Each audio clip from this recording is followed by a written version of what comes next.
You're listening to Rookie Pirate Radio, the official anime and manga podcast for InBetweenDrafts.com. I'm John Negroni. And I'm Travis Hymas. And today we're doing a manga recap, One Piece chapter 1099, titled Pacifist. And Travis, I'd like you to pass me a fist bump, because what a chapter this was. Yeah, it was a necessary kind of let's pull things back a little bit after the previous chapter in many ways. Honestly, this is my favorite moment, is like when I throw something like that at you and you're just like, I don't know what to do how with to this, respond. John. I have no idea what to do with that. Yeah. As usual. That's fair. We're going to be discussing spoilers for the One Piece manga up until this chapter. So if you have not yet read 1099, be sure to do so now for free on the Viz website or the Shonen Jump app.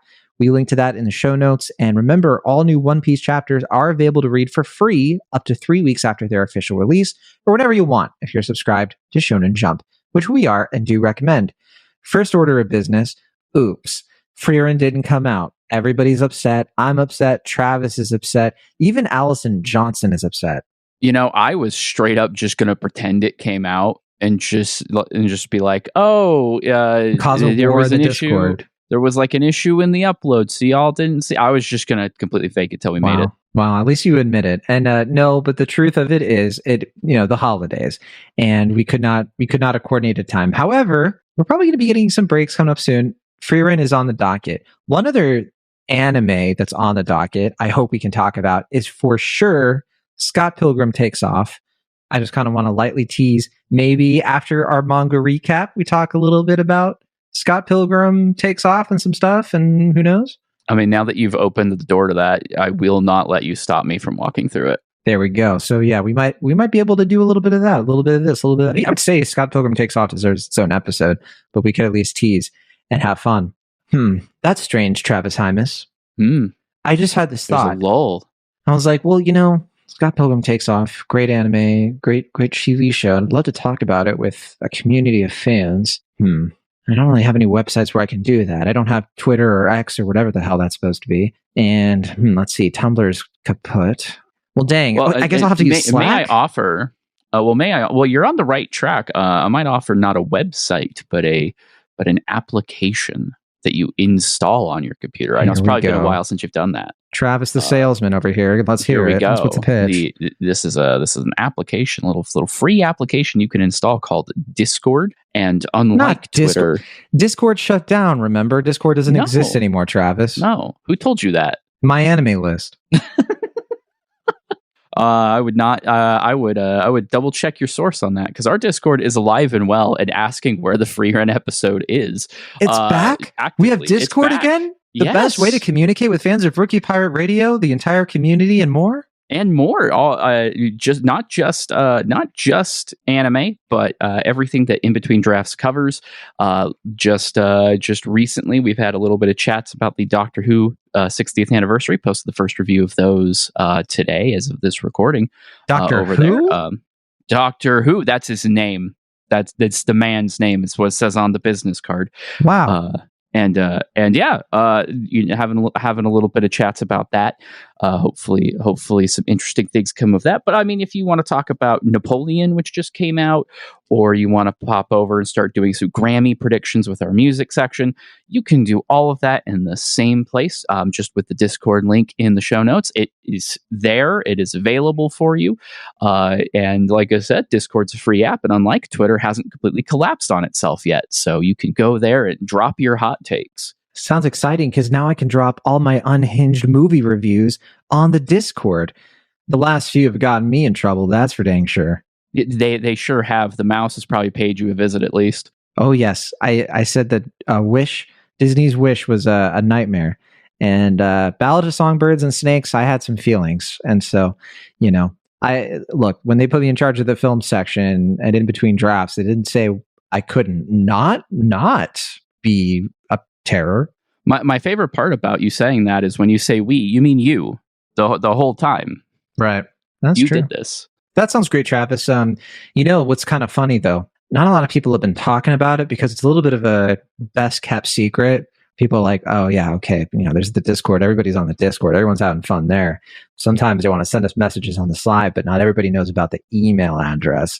And we've been getting some emails, and they've been some fun ones, some saucy ones, some sugar spice and everything nice. But I got to say, I'm tired of hiding it. I want everybody to know about the email address now. But here's the problem: I forgot what it is. Oh, well, don't worry. I've got the hookups for you. It's rookiepirateradio@gmail.com. Oh, again, one more time. Let me do a screen recording that's how, so I can to capture that. And I know the repetition's working because we are, in fact, getting emails. And it's rookiepirateradio@gmail.com. Wow. Fantastic. And Travis, I'm sure the people listening are like, guys, you're like 6. I'm going to get to the manga recap. But there is one more thing, and we're ready to go. Happy Thanksgiving to all who celebrate. All right, let's talk about One Piece 1009. We have the main beats here. Travis, we do start off with a reader request, another one. And this time, okay, this is a weird one because we see Kazuki Oden getting his hair did by some tanukis, some raccoon dogs. It's fun. I love Oden. I love Oda. He doesn't usually use like dead characters, like canonic dead characters, like that, not that much. It feels like it's been a while. He's used some from like Black Stories, I want to say, but I don't know. This one kind of, I felt something. What did you think of it? I felt a little off. I don't really make much of it at this point. I kind of want cover stories to come back. I'm not gonna lie. These are adorable and it's fun for Oda, but like I almost wonder if he's just adding to his workload having to do this, like rather than just literally anything else. I don't know. I hear you. Bring back the cover story. I will say, maybe part of me is a little sore because lately, instead of cover stories, we've been getting like the extra material on the anime, and the anime is like basically done with Wano now. Praise be. And I'm feeling a little bit like whenever I see Wano stuff, I'm feeling a little. I already feel nostalgic. Is that weird? It feels weird. I don't know. I think that new OP really helps it feel nostalgic. Like it really hits home just how much is the Wano arc actually was just by itself. Like there are other anime that would have told the entire Wano story as its story, and for One Piece it was a side quest practically. Yeah, for those of you who do watch the anime or check in, just a heads up, January we're getting Egghead Island. I think we'll have a few episodes kind of covering the post Wano in between arc stuff. And then, Egghead's going to be kicking off in earnest. So anyway, back to the chapter proper. We jump right into the action. We see Kuma trying to save as many people in the Sorbet Kingdom as he can from King Bakori, despite everyone else fearing Kuma might die from his extreme efforts. He's kind of on his own here.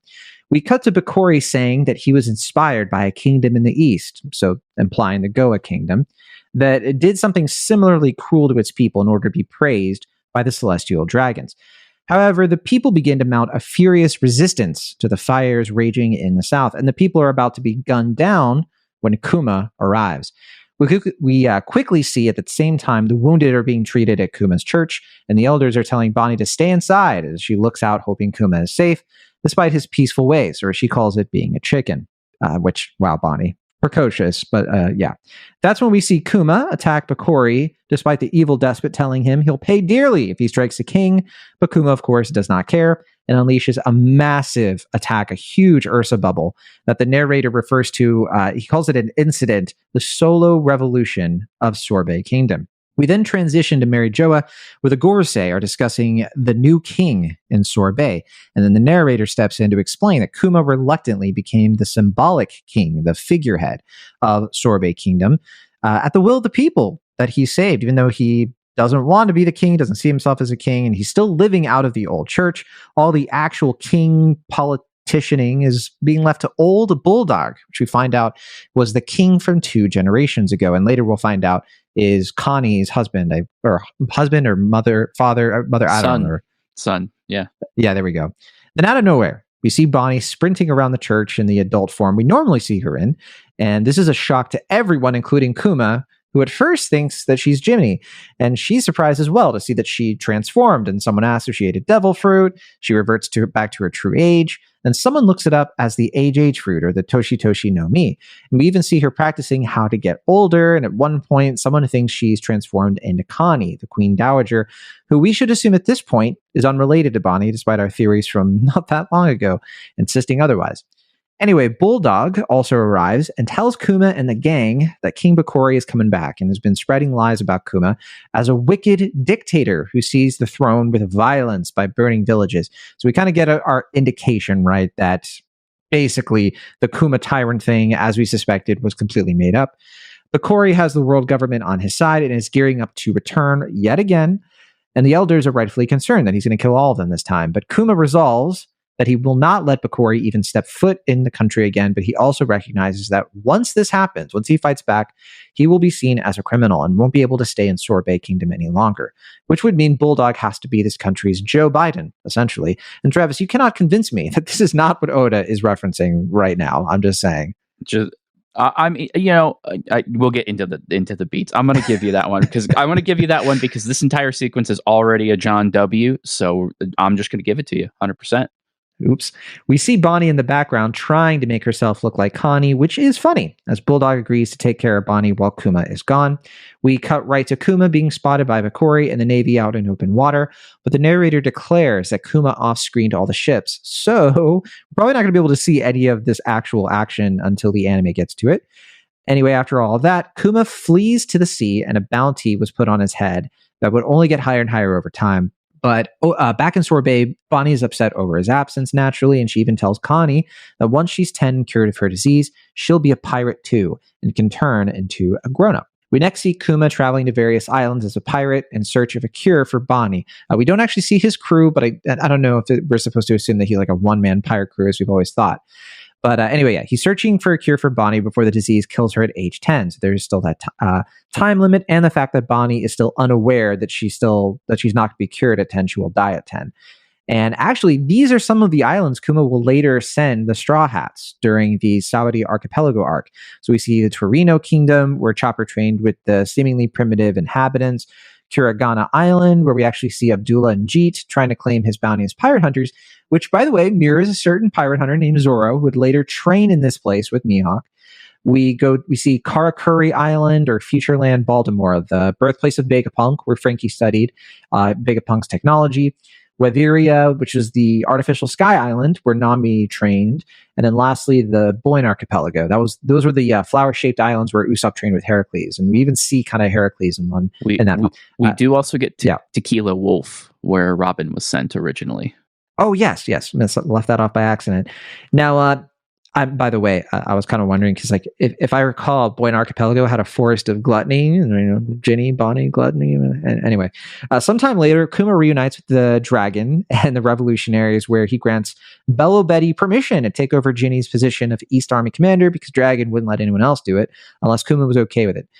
Dragon also mentions Sabo and Koala wanting to see him again, and Kuma mentions how he'd like to return to the revolutionaries one day, remarking on what he's seen throughout the world in his travels, and he's just kind of noted like, Dragon, we kind of need your help, dude. Dragon then tells Kuma about Vegapunk, who recently had to leave Punk Hazard due to Caesar Clown making a mess of things, and for a short time security would be lax enough for Kuma to visit him in search of a cure for Bonnie, even though he's world government. So the idea is that Dragon probably thought all along, like, yeah, Vegapunk could probably help out, but he's like so protected that he didn't even mention Vegapunk to Kuma until now, when the opportunity, it's kind of serendipitous, that he managed to run into the revolutionaries when he did. But anyway, Dragon sends him off with a mention of winds guiding him, further metastasizing the long-running theory that Dragon is a wind or air Logia. But anyway, we next see Kuma return to Bonnie in Sorbet Kingdom in order to pick her up. And after all this time, she's actually gotten a lot stronger, even in her child form. She's been training, of course, to become a pirate like her dad. We next cut to Egghead Island, then known as simply Laboratory 8, where Bonnie and Kuma meet Vegapunk and tease each other's weird appearances. So it turns out Vegapunk does have a way to cure Bonnie, who is in another area playing with Sentomaru. And the cure involves generating new stem cells and transplanting them, which Vegapunk says would be as expensive as making a cyborg. But once Vegapunk realizes that Kuma is a buccaneer, he makes a deal to do the cure for free if Kuma lets him make clones of himself based on his blood samples. Kuma says he's up for it, but doesn't want to know he does want to know what Vegapunk has in mind for these clones. And then Vegapunk promises that he wants them to protect the people from pirates and be heroic, mighty warriors from the future. Kuma agrees to the deal. Vegapunk calls him a saint. Speaking of saints, though, back in Mary Joa, Saturn is actually secretly either listening in on the conversation or is being informed of this conversation after the fact by maybe a spy. Saturn criticizes Vegapunk for not recognizing the clone soldiers as weapons valued for how many people they can kill, but he apparently has a plan to deal with this. Last, we see Kuma shrug off the saint compliment and insist to Vegapunk that no, he is just a weak-willed pacifist. And Vegapunk says he likes that word so much, he thinks he'll use it as the name of his future soldiers. No break next week. We're getting 1100. Might be the last chapter of the year. And, just some deserved rest coming Oda's way, I assume. But we have a lot to talk about. We have a lot to unpack here, Travis. Where do you want to start? Let's start. I want to start with the final line at the end here because I think it ties. I think it's a perfect bookend to the beginning of the chapter, which is this King Bakori continuing to crawl back every single time. I think it's interesting that Oda has kind of made this recurring problem, not explicitly, but subtly kind of make it clear that Kuma's pacifism does have consequences, which is that this keeps happening. And so he does eventually make the choice to, presumably it does get off screen, and I do think that that's intentional, so that when we see Kuma really actually compromise on his morals, it's not depicted on screen. That checks out for me. Sure. But it is interesting that that's the time he decides he can no longer be in the church. He can no longer be in the Sorbet Kingdom, even though, all things considered, he could we've had plenty of tyrants seize power in One Piece. It doesn't really seem like he wouldn't, necessarily be left alone outside of what he knows personally about the world government. It really does feel like he's setting a penance on himself as a consequence for the decisions and the morals that he holds up. And then you get him kind of acknowledge that verbally at the end of the chapter. Even here, he's willing to basically let his legacy be one of being a soldier rather than being anything that he might have actually wanted to be, because it will save Bonnie at the end of the day. He's a pushover is kind of what he's saying. I think that's a good bookend because it's getting increasingly likely that this is going to be the last time we see Kuma speak for himself. Yeah, I think that's where we're headed. We're headed towards some kind of scenario where Kuma is going to really just shift. And one thing that I really want to note, just on a character level at this point, one thing that I think this flashback has maybe surprised me a little bit is how much attention it is giving to us to the dichotomy of Kuma. He is such a paradox of a person. He is so peace-loving. We get that face of his. We have that image of him where the glasses are transparent. We see his eyes and like his hair is kind of fashioned like the little ears. But he's kind. He's like, you can stop teasing me now, guys. Come on. He's like a bit of a goober. Like the last chapter, he was so clingy and wonderful with of course, Bonnie. But then the first image of this chapter, we see Kuma just like the darkness of him. We see him like with such fury. And like, I really hope that Oda is leading that to like, this is him sort of like, there is that side of him that is a bit of a machine already, even before what happens with the cyborg stuff and Vegapunk, that he kind of recognizes this violent side of himself. And I find it utterly fascinating. Like what Oda seems to be doing with this character, it adds even more tragedy to him. And it's so well written because like he could just be a pure saint. He could just sort of be like always does the right thing. And he does, but he does have that brutality to him. And it just makes me so curious for like how everything is going to turn out for our buddy. And that's the big question, Travis.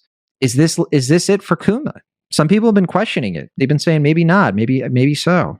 I mean, we now know for sure, right, that like clones are on the table. There's not necessarily anything to literally stop. I'm looking at a table right now. There are clones on top of it. Yeah,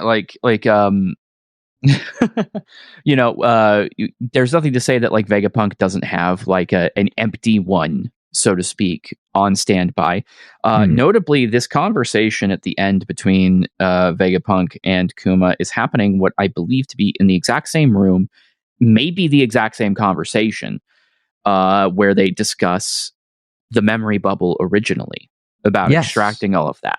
That seems to be the case. Like this, it seems like this is either before that conversation, or I would say probably before what we've seen before, just kind of considering the flow of discussion. It has to be a little bit of time passed, though, because I think Vegapunk does have the apple on his head by the time they have that conversation. Right. That's what I mean. Like, it has to be kind of in the same place. So it's probably not the same conversation necessarily, but like timeline wise. Because the other thing that you would assume happens at some point is Vegapunk is made aware of what Saturn's grand scheme here is. Which I've now kind of come around to. Why is Saturn the way that he is? Because whatever he's plotting is going to be more cruel than just re-enslaving Kuma. You could even argue that one of the reasons Vegapunk changes his head is because of Kuma's teasing, and maybe Bonnie too. And like, that's one of the things that like together they kind of like, we might get like a montage or something where we kind of get to see like Kuma, Bonnie, Sentomaru, and Vegapunk chilling, hanging out, being close. And it really like makes something of like, we see Bonnie kind of playing with Sentomaru's axe and stuff. It just adds to the tragedy of like the egghead situation, and it explains why Sentomaru has an attachment first and foremost to Vegapunk, to Bonnie. Like Sentomaru, like when it came down to it, was like, yeah, okay, the Navy ain't it. I'm going to turn it against them if it's for my bestie. Oh, I mean, absolutely. I mean, it is quite literally just so tragic that all of these characters, and we're kind of learning for the first time just how all these characters fit together, but it's always been there in the story. So it's one of those rare circumstances where it's retroactively improving the content that came before. Even, we've had all kinds of theories for years and years and years, over a decade, of like, why did Kuma send these people to these locations? Why did he think of this? How did he even do it? And the answer is because he was literally at all of them. He just knew, which is such a simple answer, but it speaks so much to what he actually did. Is that it wasn't just like, oh, this is what I know of the Straw Hats from their wanted posters. Like, this is his own experience being applied. And you could even imagine like that conversation that he has with Rayleigh that we don't really get to see, where he sits down and it probably explains himself. Like, I went here for this kind of thing. And that's so cool. That's so cool that the answer isn't necessarily like this mind-blowing thing. It makes perfect sense. Everything about this chapter is stuff we either predicted or saw coming, but it feels, are you going to like next level me here? Not next level. What does that even mean? I have a little baby theory, a little tiny, little peck of a theory. Okay. But I'll finish your thought, of course. I was just going to say, I just like the idea that like, oh, Kuma was able to pull this whole stunt off because of the journey that he took. And if he didn't take that journey, then the Straw Hats would have been completely ruined at Sabaody. Like it highlights just how much harder he saved them, which is just incredible to think about. Well, that's the thing. I wonder if there's more to it. I wonder if part of this flashback, and I know I've brought this up before, is going to reveal more of what happened in between Thriller Bark and Sabaody Archipelago. What I'm kind of wondering is whether or not the plan to save the Straw Hats was something that Kuma saw coming, maybe even with other characters, including Dragon. Because what I could see it being is like we actually go to like Thriller Bark and what happens afterward, and Kuma goes to Dragon, tells him what happens, and for whatever reason, they figure out that the Straw Hats are going to be in trouble, and they decide like it was Kuma and Dragon kind of orchestrating this for whatever reason, and Kuma being like, I know the like planning it ahead of time to be like, I'll send this person here, I'll send this person there. I've always kind of been fascinated by the mystery of why Kuma did what he did, why he wanted to help them, why he guarded the Sunny. It was clearly orchestrated. And the only character I can think of who would have a plan that detailed, down to like, again, sending Robin, right? Over to, sending to Baltigo, right? And like that whole thing. I just really, really believe that they planned it. And that this was like, set up. That's what I'm saying. Is like at the very least, it wasn't just an impulse. It wasn't like luck. It wasn't fate. It had to have been thought through, right? Because Robin again. Robin didn't get sent to Baltigo. She could have been sent to Baltigo, but he didn't send her to Baltigo because that would have revealed that the revolutionaries were at Baltigo. He sent her to Tequila Wolf, where he knew there was going to be an operation for where the revolutionaries could pick her up, which is, and that's why so much smarter. I'm glad you mentioned it. I did kind of stumble over that because I'm like, wait a second. Technically, it makes somewhere it click. before Baltigo, so I kind of messed it up. But no, I kind of wonder if it wasn't really about the Straw Hats. Like maybe there was a sort of thing where he says to Dragon's like, yeah, your son. And Dragon's like, whatever. Yeah, I know about Luffy. But it was more about Robin. Because I think Robin, they know, is one of the keys to something involving like the Ohara incident is especially close to Dragon. And if they knew that like, oh shoot, Robin is going to Sabati Archipelago. There are celestial dragons there. Aokiji has been after them. Kuma might even be aware of that. And so the decision might be made of like the Straw Hats are not strong enough. Robin is going to get captured. She is too important. We're going to save them, basically, like do an operation to save them. I'd have to go back to the chapters to see if like Dragon was surprised by Robin showing up. I don't actually recall if that's the case. And maybe I could do a little bit of fact check. Now you're opening my brain to thinking about why did Dragon not tell Robin about what happened after Ohara? Because now that kind of feels like a jerk move. What do you think he should have told her? I mean about the knowledge being preserved and everything. Did he know? When did he know about? Oh yeah, because he knew when he was talking to Vegapunk, right? Yeah, because they were both there.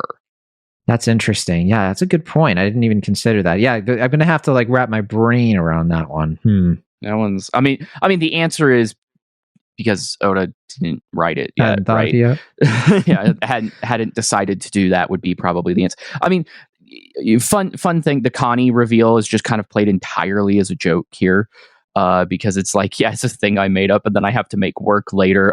Here, look, it's funny.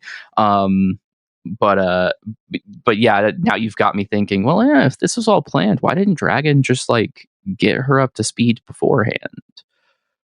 Yeah, or does he not know that they're on Elbaf? Like, is there a discrepancy there that could have? I mean, there's a lot. This flashback in particular has really, really put Dragon into some very interesting lights, because I think I know less now about the man than I did going into this somehow, for a character who's got less screen time than all of our mystery characters that we think so much about. I think Dragon has just about as much screen time as Emu. But like, man, his thought process is weird. It is. Whatever he's doing is weird. We did, by the way, get to see the Wind Grandma. I forgot to mention that. True. Yeah, so yeah, there's a lot to that. I still think this flashback, like people have been mentioning, like, oh, we're getting so close to the present, and I think people are kind of assuming that it's going to end close to like, where we meet Kuma in the story. But again, I think that we're going to get filling in of the gaps. I think we're going to get more details of like why Kuma, loses his will, the real beef between him and Saturn, and then of course we're going to get to the, I think some missing pieces. Like I would be so surprised if we didn't at least have Kuma running into Bonnie in Sabati Archipelago, because there still is that lack of closure. I know, you and I talked about how he could get his memories back on Egghead through that bubble that's still there. And he could have like one last, Bonnie, you may have been your father and your daddy. That whole thing. Yeah, right. Yeah, kind of a closure thing. Talking about Saturn. No, I'm just joking. Yeah, right. I mean, so when you get down to it, even if we, this flashback in particular, I think is fascinating because we are now very firmly in a period of time that we usually do not go to for flashbacks. Yeah. Right before the start of the story, or like in between Romance Dawn and when Luffy sets out, right? Right. Like this is a period of time we are usually not mucking around in. So it seems completely feasible that we will continue through, and the pace that it's going can absolutely do it all in the same chapter. So we could probably close this out. And it's, notably, it's a big milestone chapter. Again, we've hit another 100 chapters, nice big fat zeros at the end of that number. Oda usually likes to do a big final thing, especially for a year-end chapter or something like that. So we could close this out on the rest of this playing out. And I don't see why we wouldn't get some extra context, because now at this point, stuff during the time skip time has passed. It is still a flashback now. There's a bunch of world events that happened that we only ever heard about in passing. Kuma was still, a Shichibukai the whole time. So like maybe he knows about the Rocky Port incident. Maybe he's involved somewhere, something. Like there's all of these things that, basically from the moment where we know for sure Kuma is completely wiped out, which technically isn't until after he leaves the Thousand Sunny. And when Frankie arrives, we could still be getting more info, more secrets, more details. Maybe even more, because there's stuff here that we see that isn't specifically Kuma's memory, right? Like we get cuts to Bonnie, who was still on Sorbet Kingdom while Kuma was away at sea, but we're still seeing that because, it's a flashback. It's not like we're actually in the memory bubble, right? So there's all kinds of stuff that we could still see. And I think it's absolutely possible that it's going to go maybe right up to before they pick up the boat in Sabaody. It just seems very, very likely at this point. Yeah. Yeah, I think it's so interesting that you mentioned we've gotten so much dragon lately. And some people have been speculating that because 1100 kind of mirrors chapter 100, which was the first appearance of dragon, we could get like a major dragon moment, and we kind of set up for that, right? That would be cool. We've gotten so much of him in this whole flashback, which I know there have been some complaints that it's been a little bit surface level, the amount of dragon we've gotten. Like we haven't really peered deep into his character, but I'm kind of grateful for what we've gotten, honestly. Like we've gotten revelations of like he was in the Marines. We've gotten more of his personality, like how he really cares for his, for his soldiers. So I'm not complaining. And by the way, that era in between Romance Dawn and Luffy going out to sea, I like to call it the era of Cavendish. My second favorite. the era Cavendish, that's good. Otherwise known as the era of Corazon. But yeah, otherwise. True. But true. Yeah, so that's a fun little bit of time. The Toshi no Mi.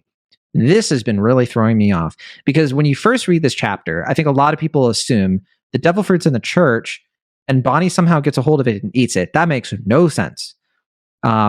She's been stuck in this church. How does she get a devil fruit? Nobody knows where it came from. They have to look it up in the encyclopedia.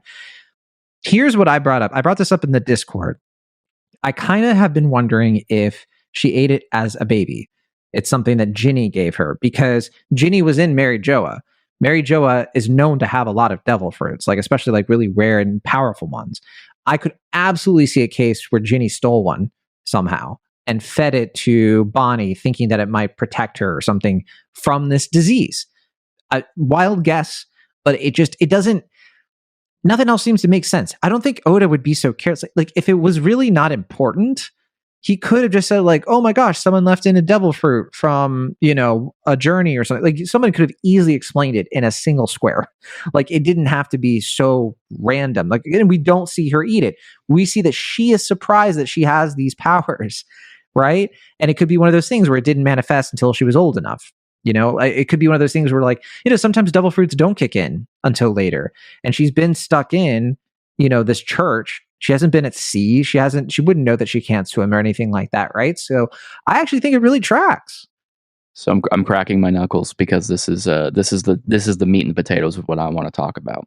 Yeah, especially with you as the chairman and CEO of the Bonnie for Straw Hat Club. I'm just kind of curious if you're a subscriber of like, oh, she manifested the devil fruit, like some kind of. Mm-hmm. I am not, because what I am seeing here, like I think you're actually right. I think getting it as a baby is the most likely solution to anything else, because that would explain why Ginny had to personally escort her to the Sorbet Kingdom instead of doing the good old fashioned thing that everybody does with babies, which is put them in a treasure chest and just hope for the best. That's not what happened. Ginny personally sailed the baby to the Sorbet Kingdom, Which, by the way, Bonnie not was being in a able to chest on the swim. way to. Bonnie was in a chest on the way to Egghead. Right. Just to bring it home. Right. Sorry. Hypothetically, she wouldn't be able to swim. Something were to happen if she sent her out on her own to be found by somebody, that wouldn't work, basically. Right. So as a baby seems the most likely Occam's razor. I think I think it's kind of funny. Again, it's one of those things where Oda's kind of putting the pieces together now. Because he hasn't been able to do it until now. So I forgot to tell them what the fruit was called. I'm going to finally write it in the book. I forgot everything else about this. Let's just say she had it the whole time. That's fun. Again, Occam's razor. Yeah, but just as a reminder, if you haven't been keeping up with the show, literally in the most recent SBS, Vegapunk was like, "Oh, I didn't say what it's called. The Toshi no Mi." You didn't have to do that if you knew he was just going to put it in here, unless you put it in here as a little bit of a, all right, fine. Yeah. I think a lot of this is just admin at this point. Is putting the remaining pieces together. Because if he didn't acknowledge the Connie thing in with this kind of joke, people would be talking about it forever, right? So it's just one of those things. He's got to do it. So the fact that he didn't do it with the fruit, where it came from, I think we can kind of extrapolate out from there. But this whole thing. Bonnie, just everybody's in the same room. They're having a conversation. Next thing you know, a child displays a devil fruit power. There's an older character in the room who is wearing a hat that kid will eventually go on to wear when they go to sea and become a pirate. They themselves are just anxious to go to sea when they're old enough. At the dismay of the older woman that is caretaking for them now. I mean, the Luffy guy who looks parallels. Like Slap is in the right. The guy who looks like Whoop Slap a little bit. The Luffy parallels are off the friggin' charts all of a sudden. Like Bonnie has always had similarities to Luffy. A lot of the supernovas have had similarities to Luffy in one way or the other. That's the point. It helps you understand the characters, the differences, its narrative devices, right? But now we're just seeing Bonnie doing Luffy things, just accidentally displaying devil fruit powers, just like the Romance Dawn when Shanks grabs his arm and it just stretches and they're both freaked out. It's the same thing, and that's so weird to do at this point.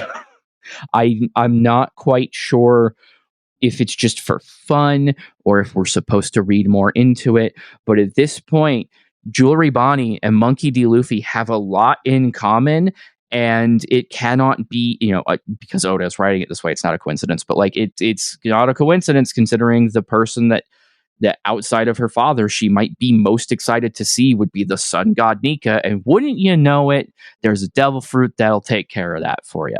So I'm very curious how this all ends up paying off for Bonnie, specifically with her relationship with Luffy, which right now takes the form of, boy, we sure like eating, don't we? Well, that and the fact that Luffy at least likes her. Luffy does seem to like her because he actually uses her name. Yeah. I want to read a couple of key comments here that I think is interesting and kind of leads into what you're saying. I'll start with a fun one. This is from Effigy. Effigy said, "Great chapter, really solid character and lore work from Oda, even without any big reveals. Plus, the Bonnie Connie stuff was hilarious." And yeah, we didn't really talk about that. The whole she makes herself look like Connie. You kind of mentioned, Oda kind of added it in there, made it comic relief, and it's still a little weird because it's she makes herself look older. So how does she make herself look older and like another person? Whatever. The joke is they look similarly enough as old people that it just passes. It's one of those things where if he didn't put that specific joke in, the next time One Piece goes on break, there's going to be a YouTuber with a 20-minute video trying to make sense of it all. And he's there trying still to do will them be. solid. There's no stopping that, Travis. I'll send you the thumbnail as soon as I see it. This is from Snickersnack. Snickersnack said, "Nice flashback on those islands the Straw Hats got sent to. Hope we could see the dialogue before Kuma loses all his memories. I'm guessing the government wouldn't mind having a Buccaneer's body for a soldier, but Kuma's thoughts involve Nika, so they'd want to erase his mind." I guess that's the simplest explanation. My only thing with that is just, I'm trying to remember the chapter, which one it was, where we have Bonnie is going to stab Saturn and is kind of the memory of it is already starting to flash a little bit.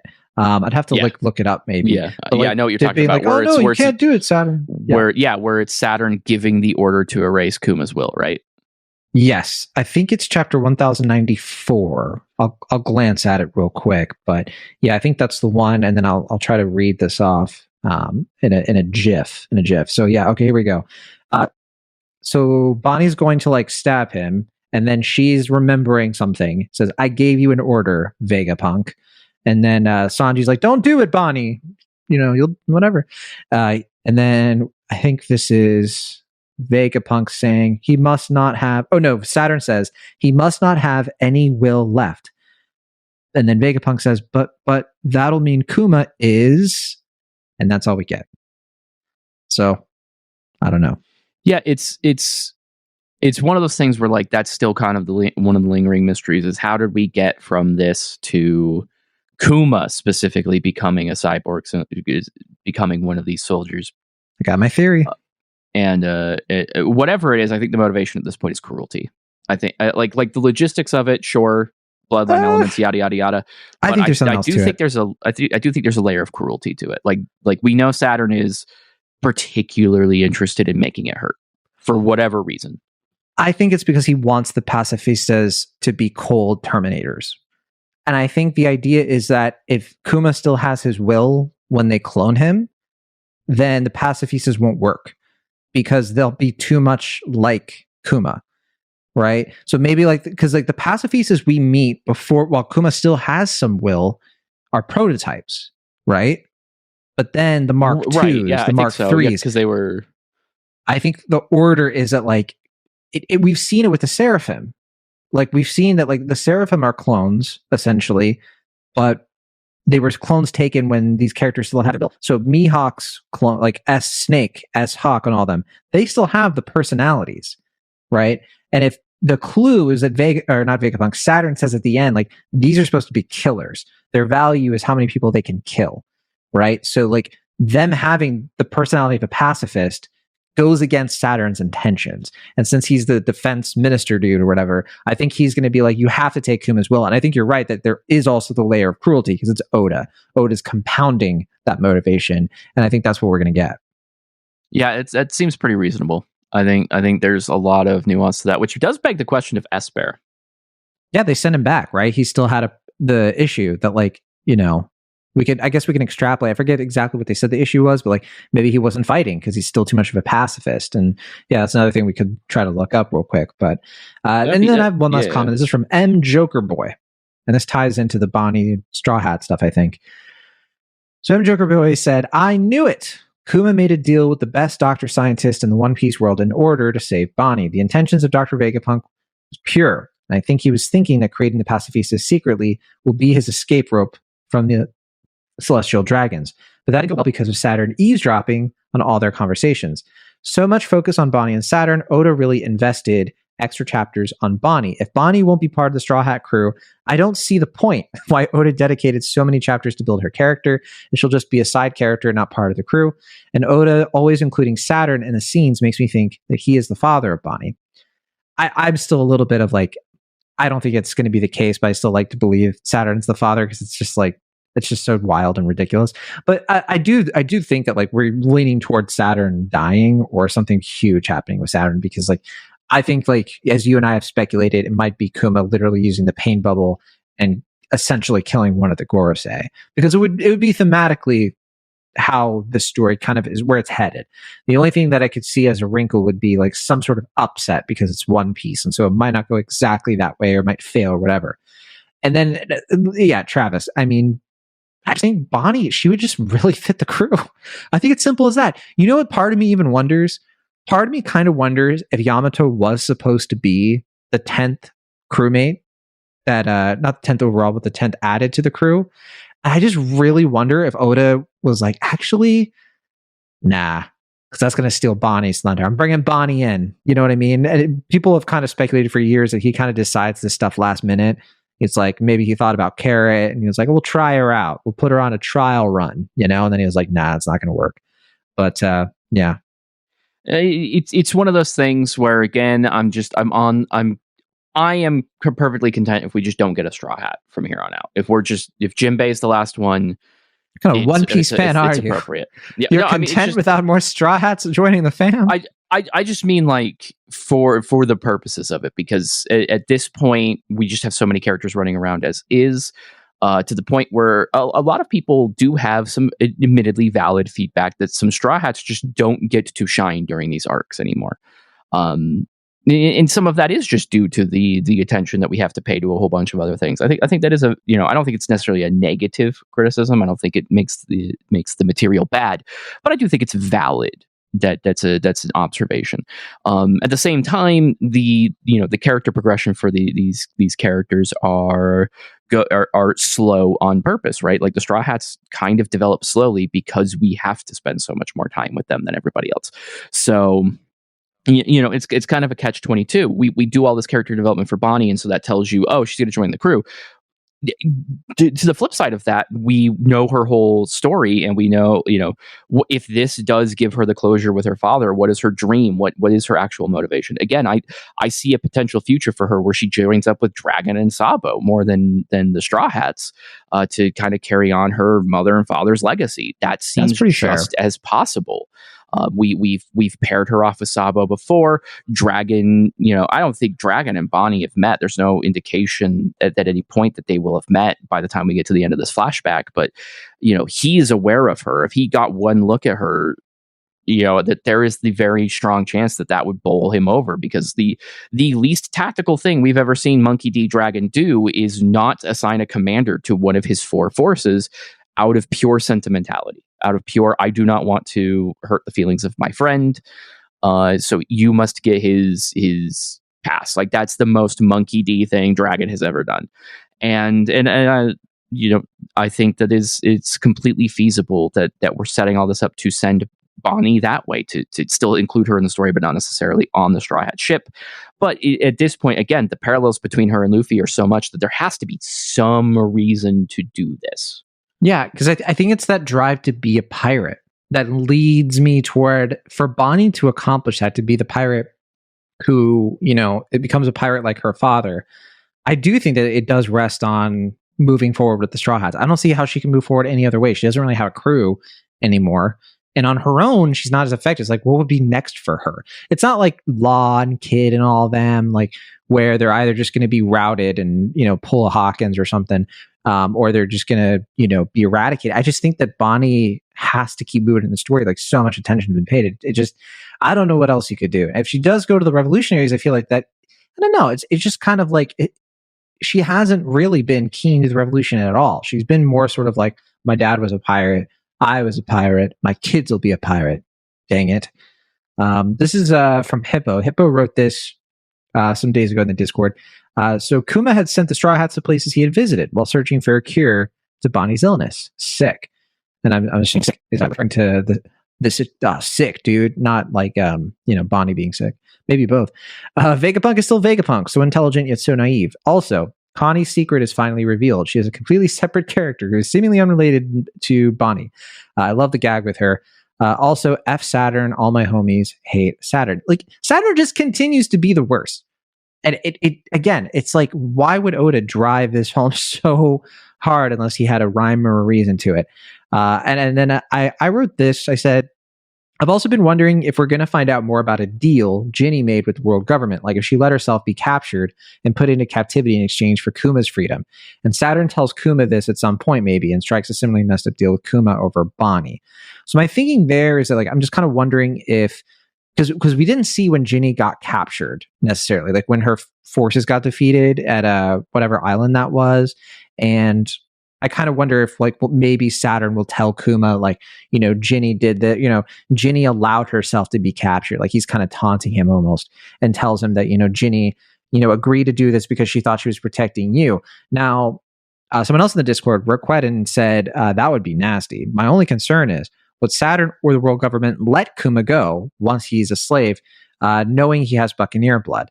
And my thinking is that maybe at that time they didn't know that this was that Kuma. Like, maybe they didn't know that he was a Buccaneer. They just kind of just knew that he was like a revolutionary dude, and that's who they were after. But I could be misremembering certain things there. I think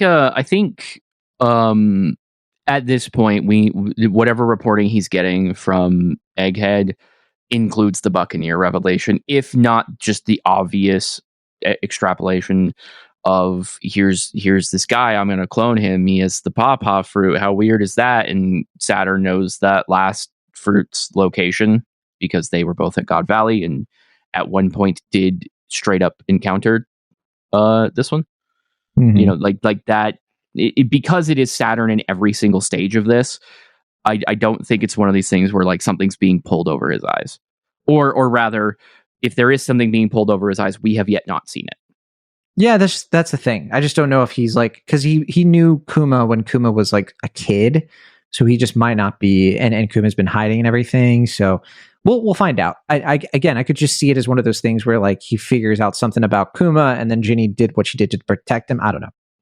Hippo we're still missing the conversation. Like that's what we're really missing here. Hippo actually wrote in the Discord just now, I've seen a theory that Bonnie was fed the HH fruit by Ginny when Bonnie was a baby, and she used it for the first time in the latest chapter. Why? I'm not sure. Yeah, so okay.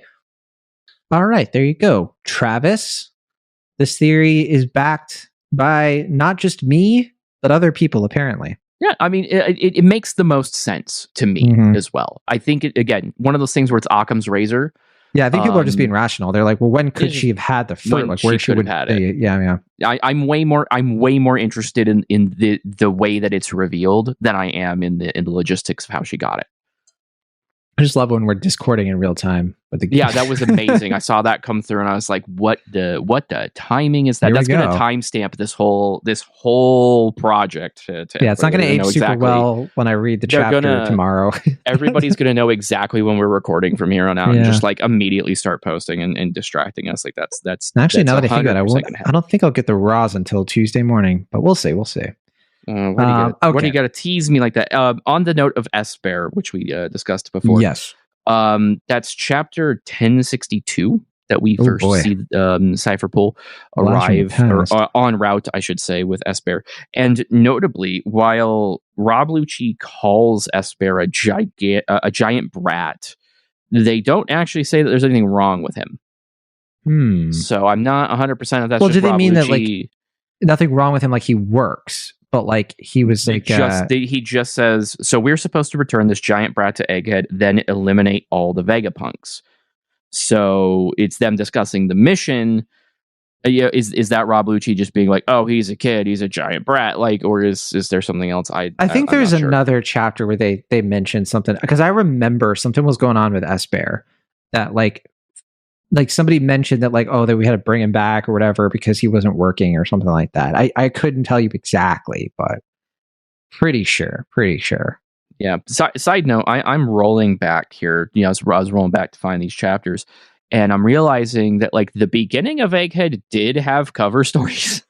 It feels like a million years ago. One, right? Yeah, the German 66 one. We were literally discussing it. We had not yet even hit the flashback stage of that cover story when we started doing this show. So I'm over here like, I want cover stories back. It hasn't actually been that long. It hasn't realistically been even long enough to justify a new cover story. So I'm just being a whiner. Okay. I'm jumping ahead a little bit to like 1068. Esper can complete or is capable of returning on its own from there. Yeah, I'm trying to find it, but I'm not finding anything. Yeah, I'm not either. I am seeing that it is possible that it was like a ruse taking Esper back, like under the guise of like he was malfunctioning, when really they were just trying to sneak onto Egghead as a pretense, like CP0 was. So it might be that. I might be misremembering how that went down. But we know now that at least a couple of these Seraphim do seem to carry on the personality of those that they're cloned from. So does that apply to Esper? It's not an invalid question. Right, and Esper could have just, he could be the clone of Kuma that, when Kuma didn't have any will left. So there is that too. I mean, for what it's worth, any behavior that Esper might or might not have exhibited prior to this flashback wouldn't necessarily be something we'd clock because we wouldn't know to look for it. We didn't really talk about it, but I do kind of I like the rapport between Vegapunk and Kuma here, and like we always knew kind of the pacifista thing was supposed to be like, oh, you're pacifying, but the idea of them being like pacifist based on Kuma being a pacifist, and I don't know, it's a nice little connection there. It's a nice little like Oda being like, yeah, that's kind of what the idea of this is, and it's it's a little sad considering like how twisted and messed up this whole thing got. And you have to wonder how conflicted and guilty Vegapunk must feel for basically unleashing the pacifistas in a situation where they're being misused at this point. It also makes me wonder, like, if Vegapunk really was gearing up for some kind of reversal in the world government based on his research into the Void Century, right? And how this was kind of inevitable that they were gonna try to assassinate him. Yeah, again, another kind of bookending situation here. We because Egghead has been so many things at different parts of its run here. It's been a little bit lost in the sauce that like Vegapunk is a complex character here. He's a character who has had at least one other character say directly to his face that you're kind of helping the bad guys, man. Like, that, right? Like, and make him more of a morally great character.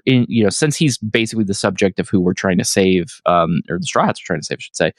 It's kind of been washed over the fact that like, hey, there's a not zero chance that like that whole island hole that happened earlier is kind of this guy's fault. Like, 100%, that's entirely still on the table. And this is a nice reminder that like, hey, Vegapunk was doing most of this for money. Even if his intentions were ultimately, pure, or as pure as like maybe a scientist who hasn't taken an ethics course might be, like he still kind of has that on his hands. And, this is a Japanese story. This is a Japanese author, Oda's, part of a slightly older generation who might not necessarily have been alive during, the immediate post-war Japan, but still definitely lived in the after effects of that. The opinions of a lot of the project work that went into the weapons of war from World War II and onward is just different in Japan. How could it not be? Yeah. Right? And it's just, so seeing this nuanced, but still very clearly like, hey, I'm not letting this guy off the hook here kind of situation. I like that. I like that a lot. I want to bring up, by the way, it is kind of wild to consider that at age 10 years old, when we meet Bonnie, Jewelry Bonnie, she's already a member of the worst generation, and she has a bounty of 140 million berries. That's not that far after what we're seeing in this chapter. What did she do to get that big of a bounty? She escaped. That's what it is. It's got to be, right? Whatever Saturn does to convince Kuma to let himself be converted, because that's the big sticking point here that we still need to figure out. Is right now Vegapunk is not saying, let me turn you into a robot. What he's saying is, let me clone you. That has nothing to do with Kuma's person. So whatever happens between this conversation and the end of this story is something gets him stuck on being converted himself. Deal with the devil. He says it himself. I'd make a deal with the devil if it saves Bonnie. Saturn is literally a devil. It's just, it seems likely. She still her bounty raises even more after the time skip. It's at 320 million. Yeah, I mean, she goes, at one point, she's literally in front of a Kainu and got away. Sure. There's something fishy about this. I'm just saying. I mean, I would love for it to be that she's out there like liberating things and like causing chaos like Luffy or something. Like that would be perfectly fine by me. I hope, I want to get an indication of it. That's all. I think it'd be cool. I want an explanation for like why she does that lipstick thing the way she does. Like if there's like an idea behind that. I think it'd be funny if it was literally like she was trying to figure out like what pirates to emulate and like found a picture of Big Mom. And was kind of realized they looked almost similar, and was like, if I do that kind of makeup or whatever, because she's playing pirate in a sense, and then she could look at that and essentially say like, oh, that's what you have to do to be a pirate. Like we should be getting a whole thing of like showing us how Bonnie becomes Jewelry Bonnie, right? Yeah, I mean, I guess that really comes down to how many chapters are left in this flashback. We haven't had that many, all things considered. We haven't been doing this for very long. Yeah, it just feels like it's been a lot because it's just been a lot. Well, because so much time has passed. They've been very action heavy, and So it seems feasible that we're going to be wrapping it up because again, 1100 seems just like a really nice pin to put this in. But I do wonder if we'll get a little bit more just to see stuff like that. Because again, if this is really it, we're getting the closure to Bonnie's arc here, and she's not joining the Straw Hats, then it would be nice to get some of that. If you are right, if your company succeeds in its goals and she joins the Straw Hats, I mean, who knows? Maybe we'll find out a bunch. Don't forget, Kizaru didn't want to hurt her, right? There's still some Kizaru. Okay. Well, I mean, Kizaru is sentimental about Sentimaru, and now we know that they were at least at one point all on this island together. Why wouldn't Kizaru also be here? It's like a little found family they've created. Because this would be. Oh, we didn't talk about this, but really, really briefly, it's interesting that actual science is being involved in this now. Science, like with what? Like actual grounded, real science is happening right now. Like these stem cell conversations. I literally my spouse is a biology major, so I immediately ran and grabbed her and I was like, you're never going to believe this. This is how they're going to cure Bonnie. And she lost her mind because that's super exciting for her. But so next you're going to tell me, that's so political. Next you're going to tell me there's a Joe Biden joke. There's a Joe Biden joke in an episode of Rookie Pirate Radio. We would never. But it is really interesting that this is the thing, because that's a process, right? This isn't like a snap your fingers, Vegapunk has the answer, she's cured. She is probably going to have to be on that island for some time. So we could get a situation where we build this nice little family unit and there's Sentimaru and Uncle Kizaru comes by for a visit and like everybody maybe gets along or, builds some kind of like tenuous family relationship and she's included in that because she has to be here for this treatment. That's possible. I wanted to bring up, by the way, during the Marineford arc, there's a whole thing where we see Bonnie, like Bonnie's still on Sabaudi and she's crying over what's happening. And we don't know exactly, I don't think we know exactly why. We just know that she is watching the broadcast. And I think the implication, people were like, oh, she's crying because she respected Whitebeard like so many other people. But again, I think this is a strong indication that no, all along, it's because Kuma was there at Marineford. 100%. Right? 100%. And, I imagine that was the moment that Oda decided that something like this was eventually going to happen. Yeah, so she remarked that some event at the war was all someone's fault, and that's Vegapunk. And then she's like, "We're going to go to the New World, and we're going to go after Vegapunk." Mm-hmm. Pretty wild. Yeah, and then she gets, of course, defeated and taken up by Blackbeard. So yeah, it's very true. Wild. Man. Anyway. Should we talk about Scott Pilgrim Takes Off? Yeah, I mean, we've gone a little long, but like I said, you can't stop me now that you open that door, so we're going to do it. It can be quick, easy, and free. Okay. Something's going on with Scott Pilgrim Takes Off. Quick explanation. If you don't know what we're talking about, you're like, Scott Pilgrim, the Edgar Wright movie or the graphic novels? Neither. We're talking about the anime adaptation. I think we brought it up on Rookie Pirate Radio before. But it's an anime adaptation of the graphic novels and the movie. It's kind of an interesting union of the mediums because it is the art style of Brian O'Malley's, I forget how to say his name, his work on the Scott Pilgrim volumes and, Scott Pilgrim's Precious Little Life. And the movie of which, so this anime actually has Edgar Wright as executive producer, and the movie, of course, is the live action version, had all the actors and everything. And for the anime, they have a lot of stuff from the movie that wasn't in the graphic novels, and the characters are voiced by the actors who played them in live action. It's really interesting. I've watched the first 2 episodes, and I have been loving it, because it is not what I expected at all. Now, I will admit, there is a point where I was watching it and I was kind of like, I kind of just want to watch the movie because I've watched the movie so many times.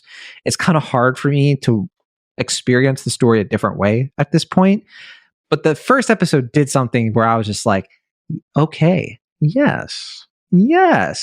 Now, me enjoying it aside, and I hope that you've been enjoying it as well, there's been some drama. There has been a contentious issue, and we'll probably not talk about this in full breath because I think we're going to have to talk about this in an episode of Rookie Pirate Radio during a break week. But yeah. That is the contentious debate over whether or not Scott Pilgrim Takes Off is an anime. Which, it's a silly debate. You know why? Because you want to tell because me it's an anime. Yeah, because it's an anime. Because it's an anime. You want to tell me the Devilman Crybaby studio isn't anime enough for you? Are you mad? Yeah. Oh, sorry. It looks like an anime. It acts like an anime. Why is it not an anime? Oh, because somebody else. It has a Japanese themed OP. It has a stacked Japanese voice acting cast. By the way, I don't know if you've actually. I'm going to go back and watch it in Japanese just because they absolutely just got some of the heavy hitters right now to do that.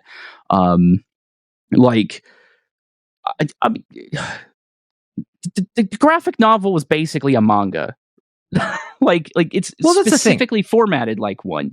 Because people, I think when people, even in like good faith, look at this situation and are like, well, I get what you're saying, guys, but like, it's kind of fashioned after an anime, but like, it's not Japanese. It wasn't made, solely by Japanese people. First of all, a lot of anime is not solely made by Japanese people.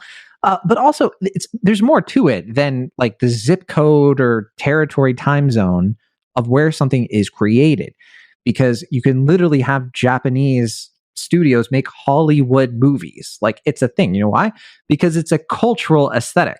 And look, that doesn't necessarily mean that it's going to live up to the cultural aesthetic that it is appropriating. And I don't mean appropriating as a pejorative. I just mean it as something that is heavily inspired and lifting from. It's the same thing with like Avatar: The Last Airbender. I think that one is a little bit squishier in terms of like considering it an anime. I think it's a type of anime. I don't think that it's fair to call it like a full on. I think Scott Pilgrim Takes Off is much, much closer though to an anime. Having actually watched the whole thing, I have seen it all the way through. It's excellent, by the way. Genuinely excellent. You and I will gush about it by the time you get to the end of it for sure. But this is a tense conversation, not specifically about Scott Pilgrim. I think really at the end of the day, the problem is it's being basically sold with the voice cast. It's being sold with Edgar Wright's involvement. It's being sold with the original writer's involvement. So it comes off as an American production. It's 100% superficial in my opinion. Yes. But in the larger conversation, this is something that a little bit peek behind the curtain. We are currently doing our plans for end of year content for the anime section for In Between Drafts. We had a couple of voting sessions of voting for Anime of the Year, and one of our writers nominated Castlevania Nocturne, which kicked off a several hours long conversation between myself and a couple of other editors about whether or not we should let that one fly because it looks like an anime. So this is kind of a complicated debate, and it's interesting that this is happening right now because the other side of the site that I edit for is the video game section, and the video game section itself had kind of a video game culture, and the press specifically had kind of a bit of a discourse, for lack of a better word, about the use of the term JRPG. I don't know if you heard about this, John. Oh, yes. Too much into it. You heard about this. Okay. So Naoki Yoshida, the director of Final Fantasy 14 and 16, says in an interview, hey, for a really long time, the Western press would call the games we put out like JRPGs, and I didn't appreciate that. It felt othering. It felt like some sort of lesser than, and like that caused a bit of a reevaluation for some to be like, yeah, it is kind of weird that like specifically we just call out like this one region for this kind of design, as if like turn-based RPGs don't exist in other spaces, especially now with the indie scene. Like the specific things you look for in like a classic Final Fantasy or a classic like Earthbound. Like Undertale is the same game as Earthbound when you get stripped it down to its brass tacks, and Toby Fox now actually works with a lot of Japanese studios, in fact. So it's one of those things where the line has been completely blurred as if it needed to be drawn in the first place. And it's even led to some unearthing of some relatively problematic pieces of media from that time, really disparaging of the genre and stuff.